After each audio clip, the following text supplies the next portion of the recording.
Next chapter, chapter number 7.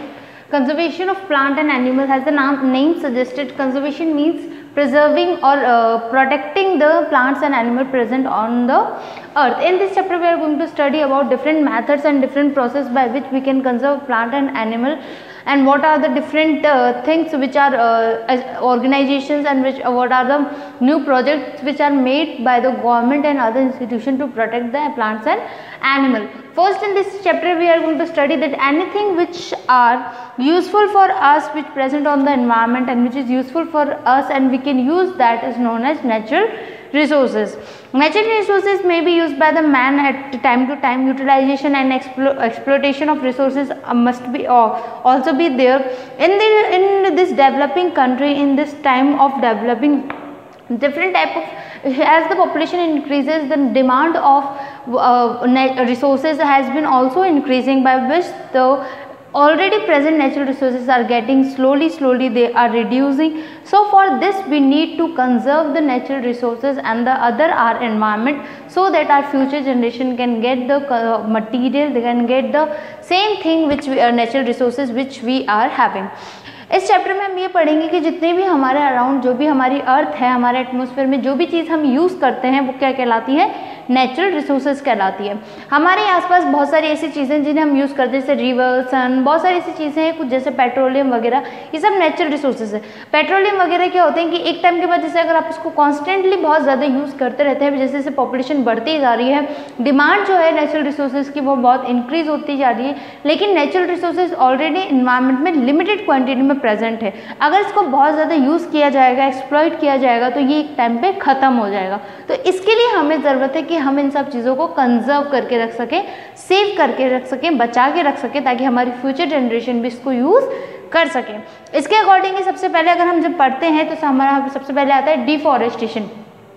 Deforestation वो सबसे पहली चीज़ है जिससे कि नेचुरल रिसोर्सेज में बहुत ज़्यादा इफेक्ट पड़ता है। डिफॉरेस्टेशन और उसकी कॉजेज क्या क्या होते हैं ये हम पढ़ेंगे। First we are going to study what is deforestation, what is the meaning of deforestation. The meaning of deforestation is mean cutting down of trees of over a large scale, in a large scale, or the massive cutting down of the trees is resulting in a deforestation or clearing of the forest। जब बहुत ही ज़्यादा amount में, यानी कि बहुत बड़ी land पे, जब आप जानते हो कि फॉरेस्ट है, अगर बहुत ज़्यादा ट्रीज एक साथ कट की जाती हैं तो वो हमारा डिफॉरेस्टेशन कहलाता है। तो इस डिफॉरेस्टेशन में बहुत सारी ट्रीज को एक साथ कट किया जाता है, फॉरेस्ट को क्लीन किया जाता है। तो ये जो क्लीनिंग या जो कटिंग डाउन होती है फॉरेस्ट की, ट्रीज की, ये किस पे आगे जाके किस पे इफेक्ट डालती है कि हमारे एनवायरनमेंट पे इफेक्ट डालती हैं। इसकी वजह से जो हमारी एक ऑर्गेनाइजेशन है FAO organisation, that is food and agriculture organisation, उन्होंने हमें ये बताया था कि अराउंड 18 मिलियन ट्रीज हर साल काटी जाती हैं। 18 मिलियन एकर्स का फॉरेस्ट हर साल बर्बाद होता है, काटा जाता है, जिससे कि हमारे एनवायरनमेंट पे, हमारे अर्थ पे बहुत ही नेगेटिव इफेक्ट पड़ता है। उसके अलावा नेक्स्ट हम पढ़ते हैं कि what are the causes of deforestation. Deforestation causes क्या होते हैं? कुछ कॉजेज नेचुरल होते हैं जो कि नेचर के अकॉर्डिंग किए जाते हैं, और कुछ जो होते हैं ह्यूमन मेड होते हैं, यानी कि ह्यूमंस की एक्टिविटीज से वो सारी चीज़ें की जाती हैं। Natural resources like forest fire, droughts and acid rain.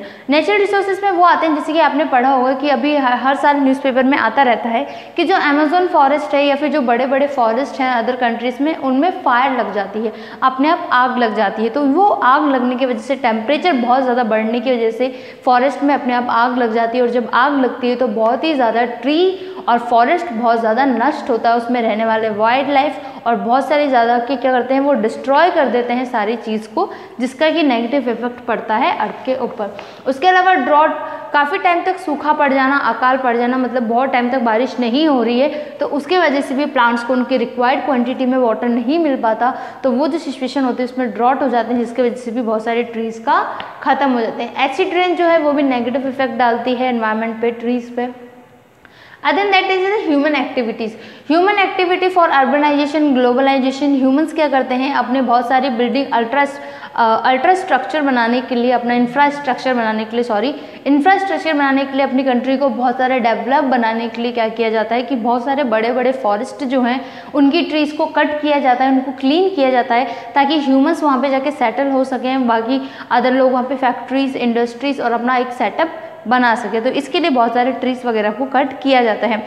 Logging की जाती है ट्रीज की। लॉगिंग मतलब कटिंग डाउन की ट्रीज को कट किया जाता है ताकि कमर्शियल यूज़ यानी कि डेली में, जैसे विलेजेस वगैरह में ओल्ड टाइम पे किया जाता था कि बहुत ही ज़्यादा ट्रीज को कट करके उनको जलाया जाता था ताकि उनसे फूड बना सके और बाकी चीज़ों के लिए उनको बर्न किया जाता था। तो वो लॉगिंग ऑफ ट्री यानी कि उनको कट किया जाता था।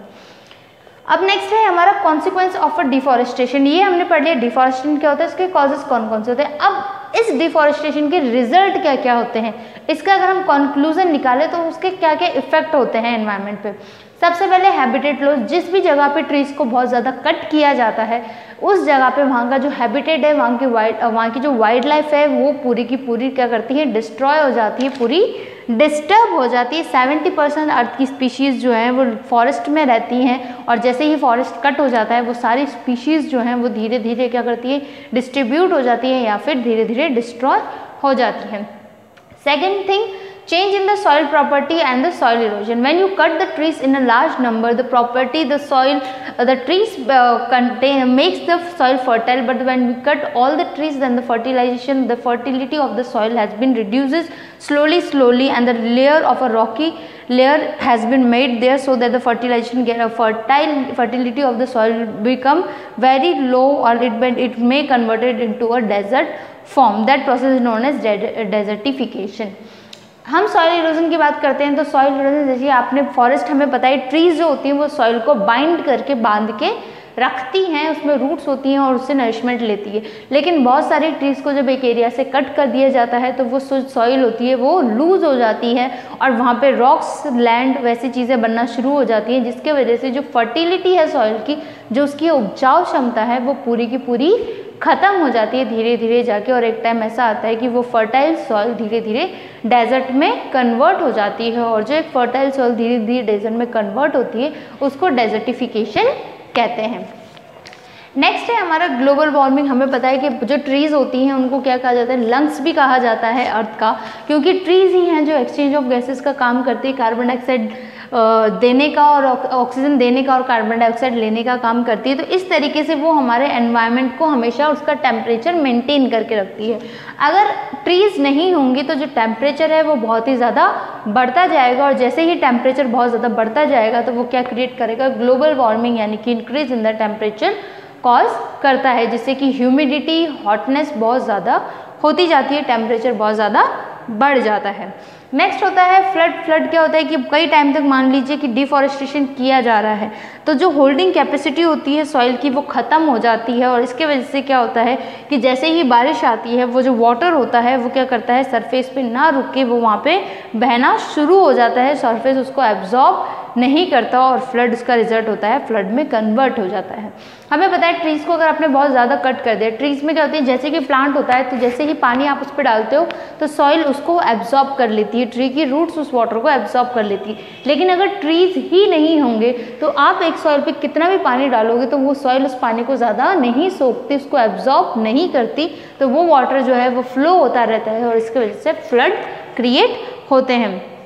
लॉस ऑफ स्पीसीज होती हैं जैसे कि फ्लड। हमें पता है फॉरेस्ट में बहुत सारे वाइल्ड एनिमल्स रहते हैं, अगर फॉरेस्ट कट जाएंगे तो बहुत सारे वाइल्ड एनिमल जो हो जाते हैं वो बेघर हो जाते हैं, वो इधर उधर घूमते हैं या फिर उनमें से कई ज़्यादा की क्या होती हैं एक टाइम के बाद उनकी डेथ हो जाती है और इस तरीके से बहुत सारे जो एनिमल्स हैं वो इंडेंजर्ड होकर ख़त्म हो जाते हैं। लाइवहुड्स जो होते हैं वो बहुत ज़्यादा इफेक्ट होती है। हमें पता है कि दिन ब दिन जो टेम्परेचर है अर्थ का वो बढ़ता जा रहा है, इसका मेन रीज़न क्या है, डिफॉरेस्टेशन इसका बहुत ही मेन रीज़न है, क्योंकि जब ट्रीज़ ही नहीं होंगी तो टेम्परेचर को ना ही बारिश आएगी और ना ही बारिश आएगी तो ना ही टेम्परेचर जो है अर्थ का वो धीरे धीरे बढ़ता जाएगा और उस बढ़ते हुए टेम्परेचर की वजह से जो ह्यूमंस हैं, लिविंग ऑर्गेनिजम्स हैं, उनको एक जगह से दूसरी जगह माइग्रेट करना पड़ेगा, उनको प्रॉपर फूड नहीं मिल सकता, उनको प्रॉपर जगह नहीं मिलेगी, फॉरेस्ट नहीं होगा तो फॉरेस्ट के प्रोडक्ट्स हमें नहीं मिलेंगे, तो लाइफ जो होगी वो धीरे धीरे ख़त्म होती चली जाएगी। नेक्स्ट है हमारा conservation of forest and animals, wild life. हम फॉरेस्ट और वाइल्ड लाइफ को कैसे बचा के रख सकते हैं, क्या क्या तरीके हैं जिससे कि हम उनको बचा के रख सकते हैं। सबसे पहले आता है कि हमें पता है कि गवर्नमेंट ने ऐसा काम किया गया है कि हमें पता है कि जो वाइल्ड लाइफ है, फॉरेस्ट है, वो हमारा बायोडाइवर्सिटी बनाता है। बायोडाइवर्सिटी का मतलब क्या होता है कि किसी पर्टिकुलर एरिया में कितने टाइप के प्लांट्स और एनिमल्स पाए जाते हैं, जितने टाइप के प्लांट्स और एनिमल्स पाए जाते हैं वो बायोडाइवर्सिटी कहलाता है।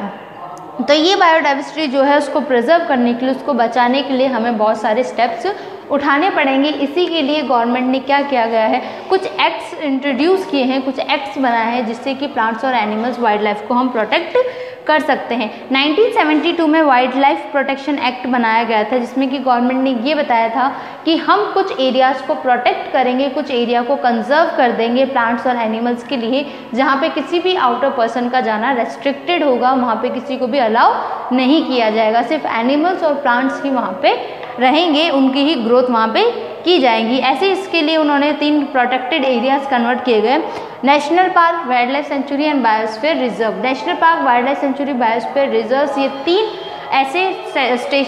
3 ऐसे एरियाज हैं जिसे कि गवर्नमेंट ने बनाया है